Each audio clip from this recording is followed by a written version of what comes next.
마태복음 7장 20절부터 27절까지입니다. 마태복음 7장 20절부터 27절까지 다 같이 봉독하시겠습니다.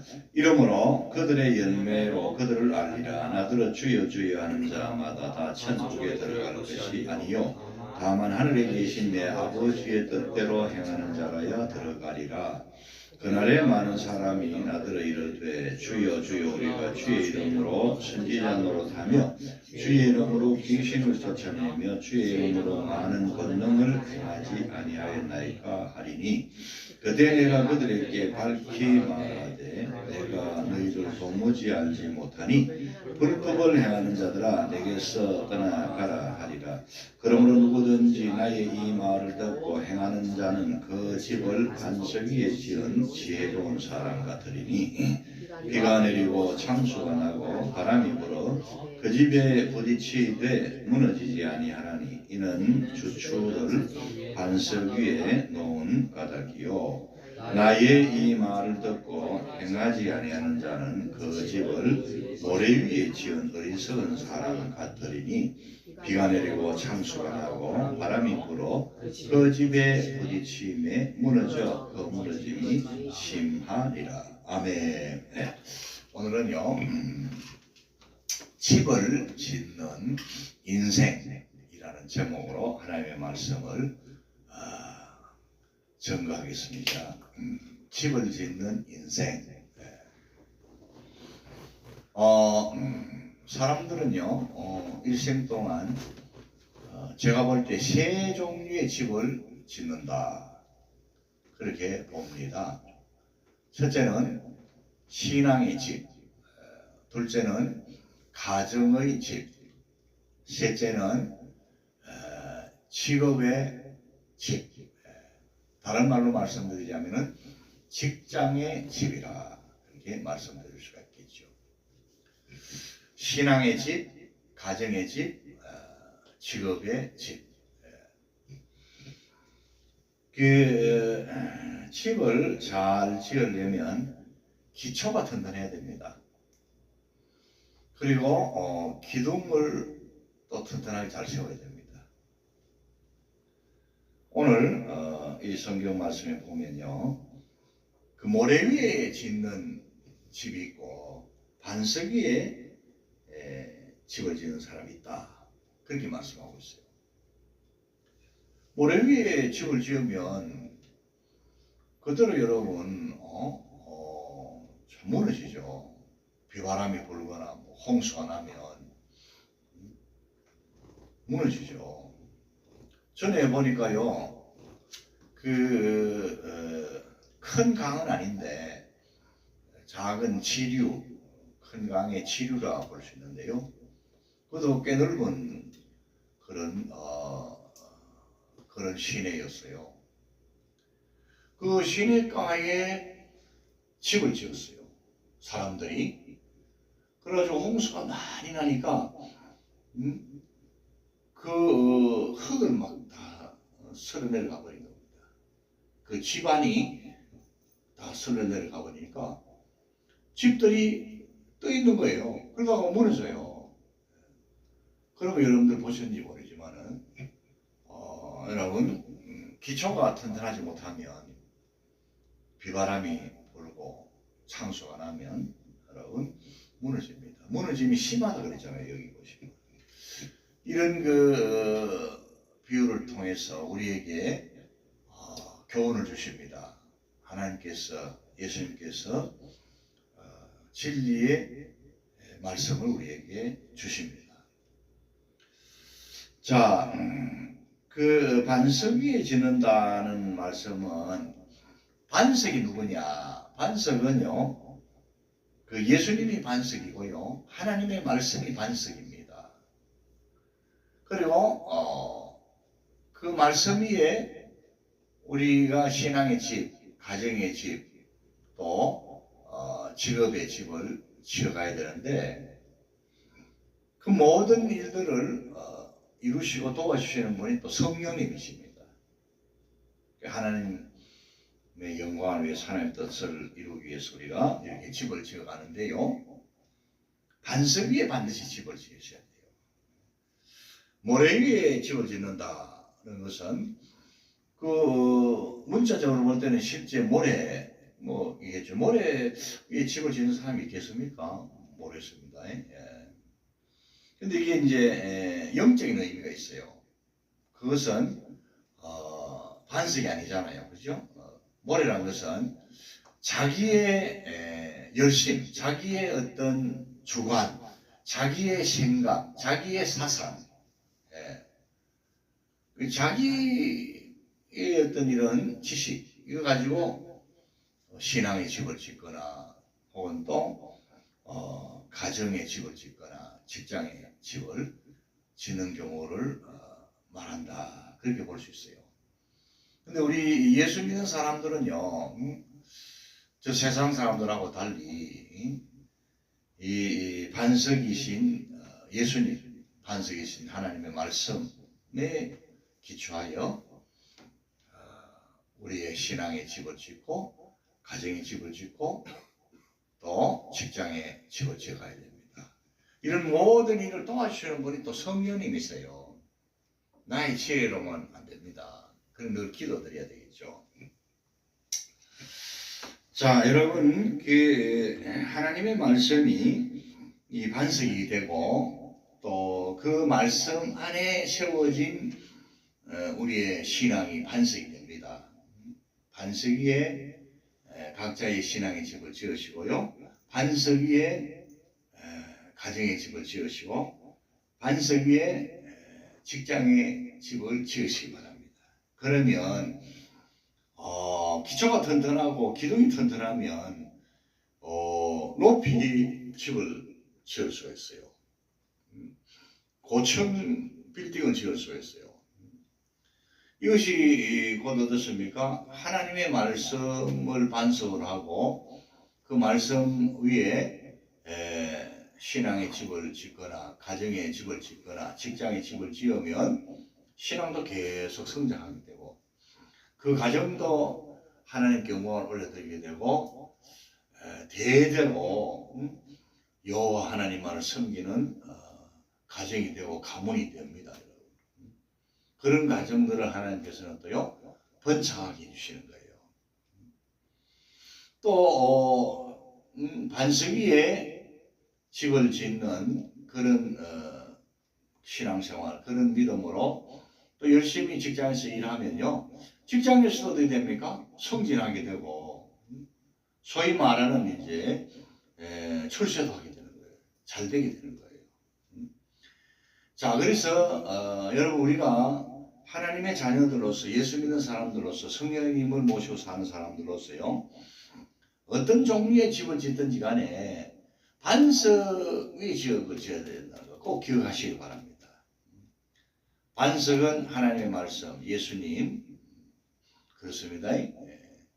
그 위에 우리의 신앙의 집을 짓고 우리 가정의 집을 지어가야 돼요. 또 우리 직장의 집을 지어가야 돼요. 그렇게 하면은 많은 열매들을 맺을 수 있습니다, 여러분.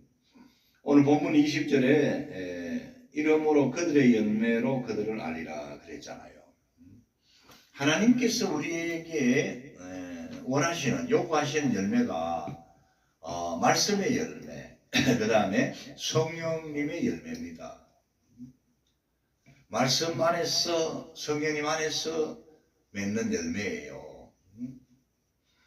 자, 여러분 말씀의 열매는 성경에 보니까 30배, 60배, 100배 혹은 또 100배, 60배, 30배 이렇게 말씀하십니다. 그 말씀을 자세히 보면요. 하나는 30배, 60배, 100배 이렇게 점점 더 열매를 많이 맺는 그런 유형이죠. 그죠? 그리고 또 다른 하나는 뭡니까? 100배, 60배, 30배 이렇게 되기 때문에 처음에는 많은 열매를 맺다가 자꾸 열매가 줄어드는 그런 유형을 보여줍니다. 자, 우리가 그 예수 믿는 사람들 보면요. 열매 맺는 사람들, 말씀의 열매, 성령의 열매 맺는 사람들을 보면요. 이런 두 유형이 있어요. 처음에는 뭐 믿음도 어리고 또 헌신의 충성도 적은데 갈수록 믿음이 더 자라서 장성한 분량에 이르고요. 그러니까 겨자씨만한 믿음에서 출발해가지고 장성한 믿음의 분량에 이르러 30배, 60배, 100배 열매를 맺는 그런 분들도 많이 있을 줄 압니다. 할렐루야.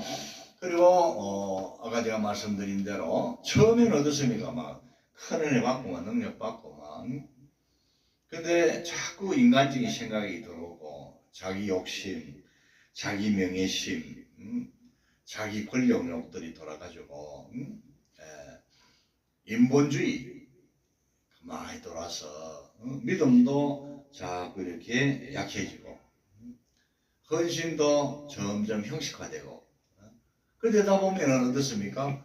처음에는 100배 열매 맺었는데 그 다음에는 60배, 그 다음에는 30배로 줄어든다 이 말입니다. 두 유형을 다 말씀하시는데 저와 여러분들은 전자 그러니까 30배, 60배, 100배로 나아가는 그런 믿음의 사람들이 되기를 바랍니다. 할렐루야. 아멘. 우리 열매로 그들을 안다고 그랬었잖아요. 저 사람의 믿음이 참된 믿음이냐 진실한 믿음이냐 뭘 알 수 있습니까? 그의 언행과 삶과 열매로 알 수 있는 거예요. 나타난 열매가 증거를 해주는 거예요. 자, 이 말씀은 꼭 기억하시고요.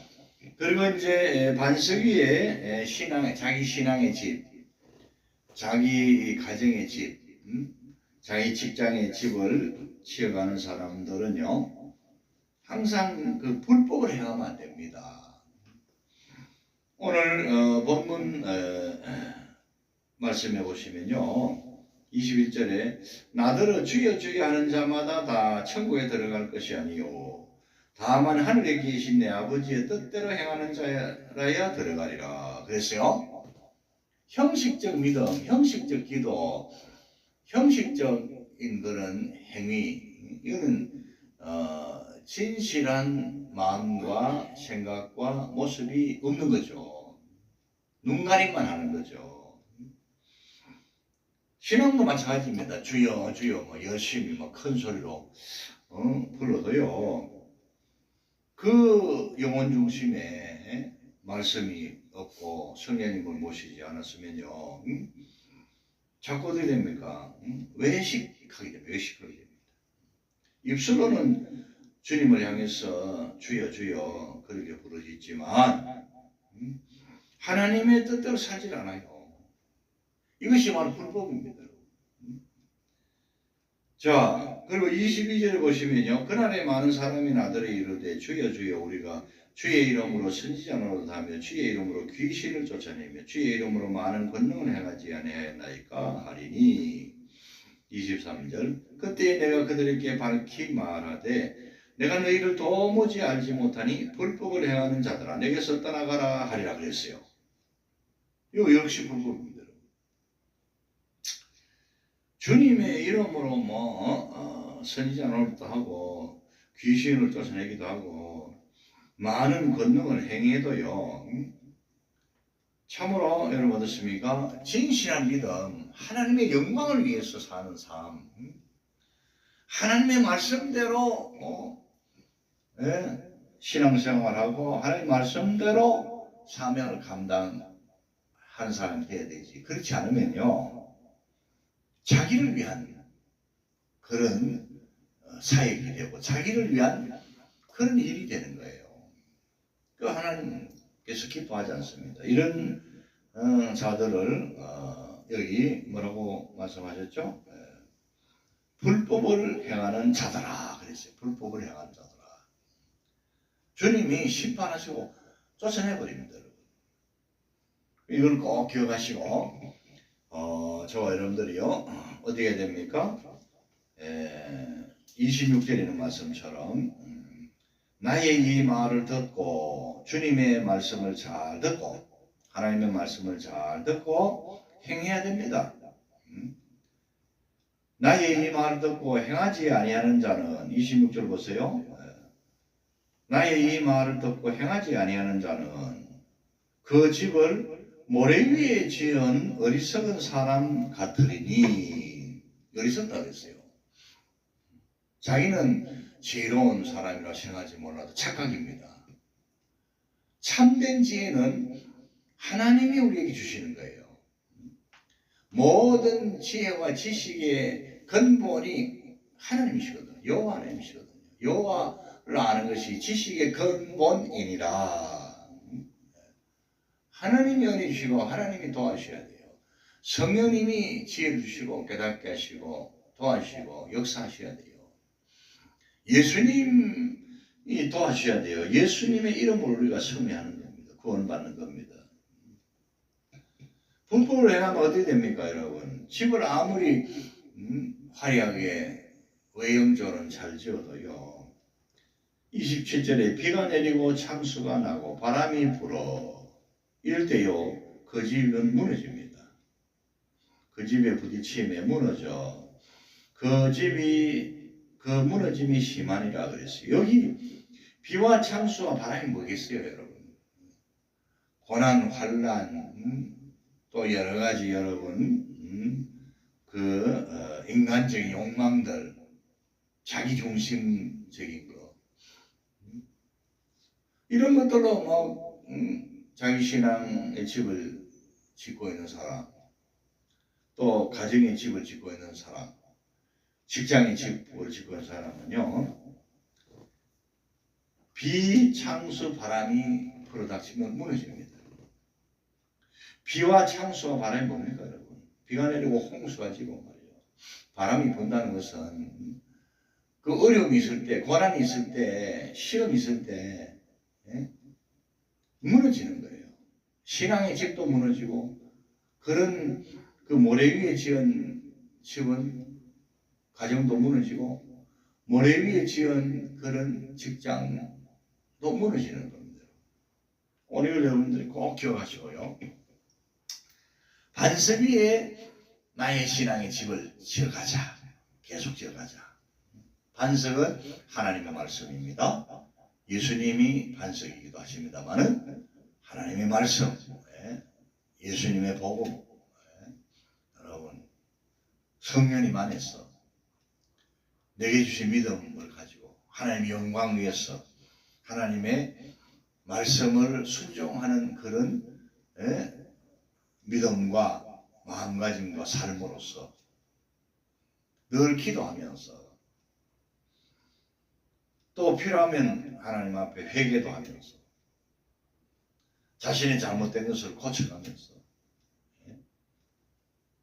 말씀 가운데서 또 말씀을 또 잘 듣고 배우고 말씀을 또 많이 안 해야 될 거 아니겠어요? 그죠?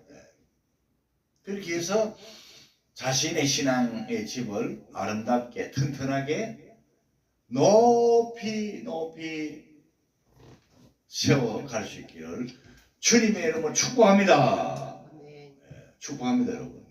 자, 그리고요, 그 하나님의 말씀의 열매를 많이 맺어야 돼요. 말씀의 열매 30배, 60배, 100배로 맺어 나오고, 성령님의 9가지 열매.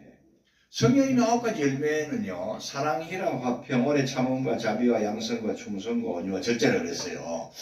요 9가지만 딱 있는 게 아니고요, 이 9가지에서요 많은 우리가 상상할 수 없을 정도로 많은 그 열매들이요 복합적으로 이루어지게 되는 거예요. 그래서 여러분들 보시면 그 요한복음 15장에 예수님이 뭐라고 비유하셨어요? 예수님은 포도나무고 우리는 가지들이다 그랬잖아요. 하나님 아버지는 농부시고요. 기도하면서 성령님 안에서 우리가 열매를 맺어가야 되는데 왜 하필 포도나무인가? 여기에 뜻이 있어요. 주목하시고요.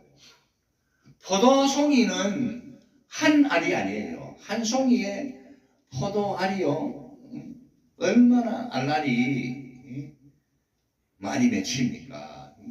그걸 생각하시면 성령님의 아홉 가지 열매는 아홉 가지 열매는 기본적인 거고 그 아홉 가지 열매에서 많은 또 열매들이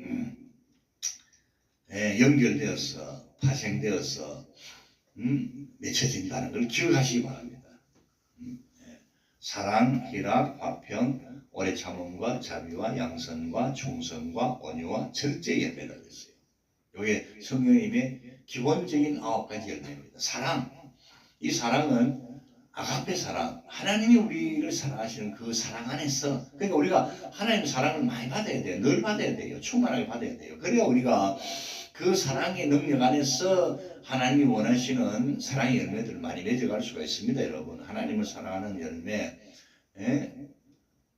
아내를 사랑하는 열매, 남편을 사랑하는 열매, 부모가 자식들을 사랑하는 열매, 자식들이 부모를 사랑하는 열매, 교회에서 성도 간에 서로 사랑하는 열매들을 주렁주렁 맺어갈 수가 있는 거예요. 희락 그랬잖아요. 희락의 열매. 희락은 여러분 기쁨 아닙니까? 하나님의 사랑으로 충만하고 그 사랑 안에서 하나님을 사랑하고 서로 사랑할 때에 기쁨이 충만한 거예요. 이 희락은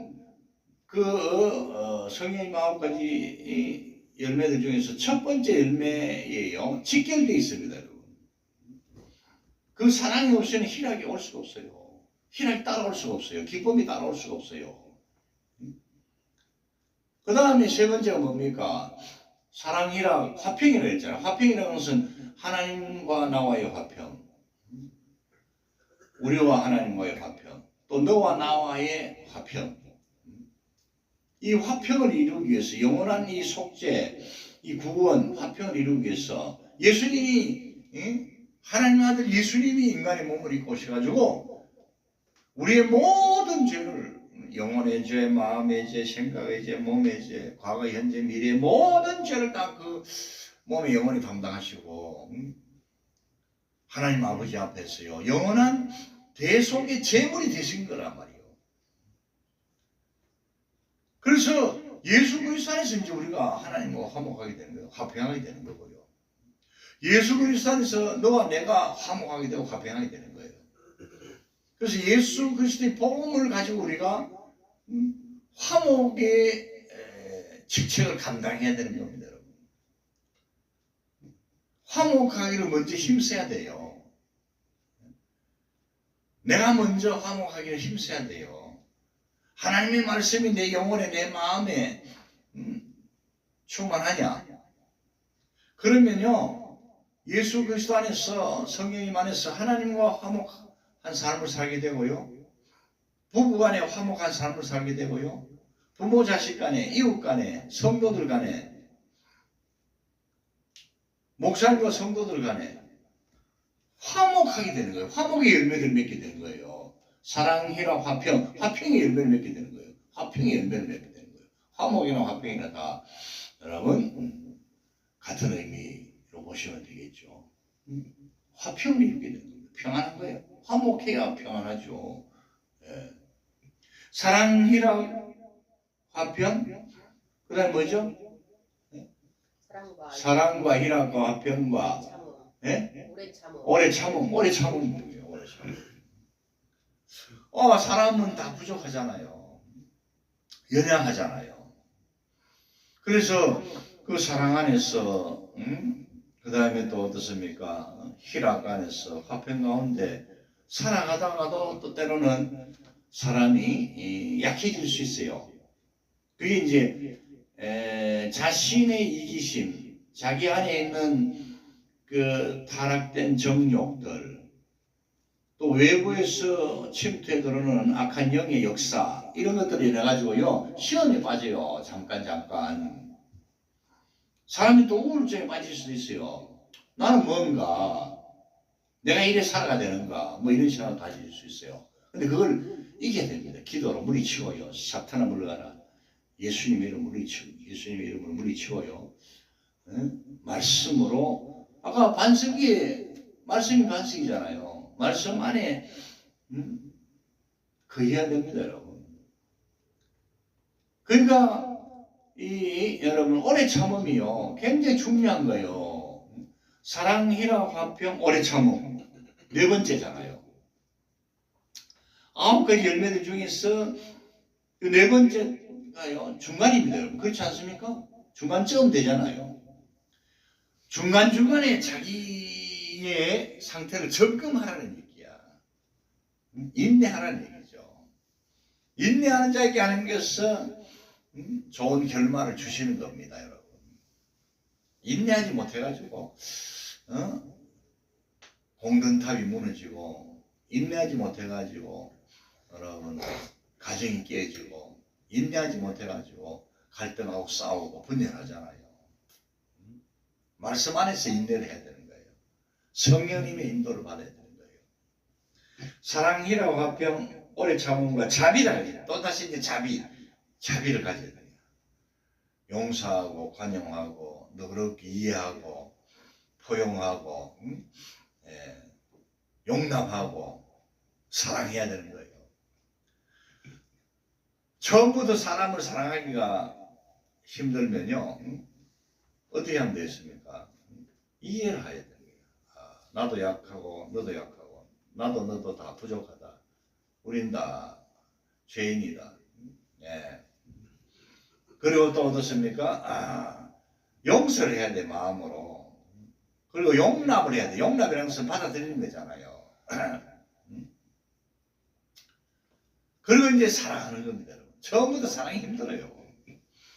그래가지고 이제 협력하면서 또 사랑하는 거예요. 생활 가운데서 협력하다 보면 또 미워하는 생각도 없어지고, 그 미워하는 생각이 죄구나 이렇게 다 하나님께 회개하게 되고요. 또 협력하게 되고 같이 살게 되고, 그러다 보면 사랑의 역사를 이루어가는 거예요. 완전한 사랑이 없습니다. 사랑, 희락, 화평, 오래 참음과 자비와, 그 다음에 양선. 착한 마음을 가져야 돼요. 양선. 사람이 착해야 됩니다. 순자는 성선설을 얘기했고요, 맹자는 성악설을 얘기했습니다. 맹자가 이렇게 보니까 사람이 다 악하거든. 그러니까 사람은 원래부터 악하다, 태어날 때부터 악하다, 이렇게 이제 주장했습니다만은, 순자는요, 제가 거꾸로 얘기했습니까? 순자가 성악설, 맹자가 성선설입니까? 하여튼 여러분 좀 찾아보시고요. 갑자기 내가 하여튼 성악설과 성선설이 있어요. 또 한번 찾아보세요. 성악설을 이래 찾아보면요, 누가 나올 겁니다. 성악설, 성선설. 그러니까 성선설은 사람은 본래 착하다 이겁니다. 본래 착하다. 성선설은 제가 볼 때, 성경적으로 볼 때에 아담과 하와가 에덴 동산에서 하나님의 말씀을 거역하기 이전의 상태를 볼 수 있어요. 그걸 말한다 이렇게 볼 수 있어요. 원래 하나님께서는 아담과 하와를요, 착하고 선하게 창조하셨습니다. 그런데 이제 그들이 죄를 지었잖아요. 그 아담과 하와의 범죄 타락 이후 아담과 하와와 그 후손들은요, 다 보면 성악설이 맞습니다, 여러분. 성경적으로 볼 때 그렇습니다. 죄에 오염되어 있고 부패하고 타락한 상태에서 태어나거든요. 그렇습니다, 여러분. 제가 다시 말씀드립니다. 순자가 성악설, 맹자가 성선설, 맞죠? 맹자 한번 찾아보세요. 맹자는 선설을 얘기한 겁니다. 손자, 이런 빗대리로는 순하게 보이는 그런 느낌이 드는데, 자, 그래서 두 가지 학설이 있다는 거 여러분 기억하시기 바랍니다. 근데 이제 우리 그리스도인들은 어떻게 되느냐? 예수 그리스도 안에서 여러분들, 예수 그리스도 안에서 여러분들 가까이 가져보세요. 예수 그리스도 안에서 여러분 성령님 안에서 여러분 맹자는 성선설이에요. 감사합니다, 여러분. 새로운 피조물들이 되었어요. 죄인들이 이제는 그리스도 예수 안에서 죄 용서받고 하나님의 자녀들이 되었습니다. 의인들이 되었습니다. 성령님을 모시고 사는 사람들이 되었습니다. 그래서 우리 마음에는 두 가지가 싸우잖아요. 악한 마음, 생각. 그 다음에 선한 마음, 생각. 내 정욕대로 살고자 하는 생각과 은행들. 그 다음에 반대로 하나님의 말씀대로 성령님이 인도하신 대로 살고자 하는 그런 거룩한 마음, 선한 마음. 이게 두 개 싸우고 있어요. 그럼 어떻게 돼야 되겠습니까? 우리가 늘 자신의 정욕을 십자가에 못 박고 정과 욕심을 십자가에 못 박고 자기를 부인하면서 주님을 따라가야죠. 그것이 성경이 우리에게 말씀해주는 진리입니다. 자, 그래서 우리가 여러분 보시면요, 사랑, 희락, 화평, 오래 참음과 자비, 자비한 마음을 갖도록 기도해야 돼요. 저 사람을 용서할 수 있도록 기도해야 돼요. 네? 우리는 그리스도 안에서 새로운 피조물 되고 하나님 자녀들 되었으니까 성령님을 모시고 사니까 아담의 후손으로서 전적 타락, 전적 부패한 상태로 태어났지만 이제 그리스도 안에서 새로운 피조물들이 됐으니까 자비한 마음을 갖도록 늘 기도해야 돼요. 그 마음을 우리에게 주셨는데 나의 정욕으로 그 자비가 묻혀지지 않도록 기도해야 됩니다. 기도해야. 기도가 참 대단한 축복이고 능력이고 은혜고 여러분 하나님의 능력을 내가 받는 비결입니다. 여러분 하나님의 도우심을 받는 비결이기 때문에 기도는 막 쉬지 않고 짧은 기도, 눈 떠 하는 기도, 긴 기도, 금식 기도, 기도 종류 많죠. 각종 기도들을 쉬지 않고 해야 됩니다. 범사의 모든 일에 기도해야 돼요. 운전하면서 눈 뜨고 기도하고요. 일하면서도 잠깐 눈 뜨고 기도해야 됩니다. 여러분. 주위를 살펴보면서 기도해야 될 거 아닙니까? 위험이 있을 수 있으니까. 자, 여러분들. 사랑, 희락, 화평, 오래 참음과 자비. 이 자비의 마음이 우리에게 있어야 돼요. 불쌍히 여기는 마음을 주십시오. 저 사람을 이해할 수 있는 마음을 주시옵소서. 저 사람을 용납할 수 있는 마음을 주시옵소서. 그리고 우리 가정 공동체, 우리 교회 공동체, 우리 직장 공동체가 하나님 은혜로 화평하고 서로를 돕고 협력하는 아름다운 공동체가 되게 주시옵소서. 기도해야 됩니다. 사랑, 희락, 화평, 오래 참음과 자비와 양선. 양선 착함입니다. 착함을 구하고 선을 구해야죠. 사랑, 희락, 화평, 오래 참음과 자비와 양선과 충성해야 됩니다. 하나님께 충성해야 돼요. 첫째 하나님께 충성해야 됩니다. 두 번째 가정에 충실해야 돼요. 세 번째 자기 직장에 자기 직업에 충실해야 돼요. 이건 하나님 아버지 뜻이고 성령님이 원하시는 삶입니다. 여러분. 사랑과 희락과 화평과 오래 참음과 자비와 양선과 충성과 그 다음에 온유함이 있어야 돼요. 온유함. 온유해야 됩니다. 사람이. 부드러워야 돼요. 온유하자. 그리고 마지막으로 사랑, 희락, 화평, 오래 참음과 자비와 양선과 충성과 온유와 절제니 그랬어요. 절제가 왜 제일 마지막에 갔을까? 절제라는 것은 영어로 쉽게 표현하면요, 마인드 컨트롤입니다. 셀프 컨트롤이에요. 자기 자신의 마음을 조절하는 겁니다. 이거 누구나 할 수 있어요. 더욱이 예수님을 믿고 모시고 살고 성령님을 모시고 사는 하나님의 자녀들은 하나님의 말씀에 비추어서 자기를 평가하고 자기를 돌아보고 그리고 어떻습니까? 조절할 수가 있어요. 내가 너무 많이 나갔구나. 내가 말을 너무 많이 했구나. 그럼 좀 줄이자. 내가 열심은 좋은데 내가 너무 내 중심적으로 하고 있구나. 그럼 내가 조금 스톱하고 다른 분들이 또 이렇게 할 수 있도록 시간을 드리자. 기회를 드리자. 협력하면서 그렇게 가야 돼요. 아까 충성 그랬잖아요. 하나님께 충성, 가정에 충실, 직장에 충실해야 되는데 자기 일도 안 하면서 다른 사람하고 다 그러면 안 되죠. 예? 자기 일에 충실하면서 서로 협력해서 앞에서 끌어주고 뒤에서 밀어주고 합력해서 같이 나가는 거예요. 협력해서. 이 절제가요 굉장히 중요합니다, 여러분. 꼭 기억하시기 바랍니다. 할렐루야. 사람이 계속 나가기만 하면 안 됩니다, 여러분. 때로는 천천히, 때로는 잠깐 쉬었다가 그래가야 사고가 없는 겁니다, 여러분. 할렐루야. 꼭 기억하시기 바랍니다. 자, 결론적으로 말씀드리겠습니다. 세 종류의 집이 있다. 자기 개인 신앙의 집, 그 다음에 가족들이 모여서 이루어가는 가정의 집, 그리고 또 세 번째는 직업의 집이 있다. 네, 잘 지어가시길 바랍니다. 그래서 하나님의 뜻을 이루어드리고 하나님 아버지로부터 칭찬과 상급을 받고 칭찬 듣고 우리 하나님 아버지께 영광을 올려드리는 저와 여러분 다 되시기를 간절히 바랍니다.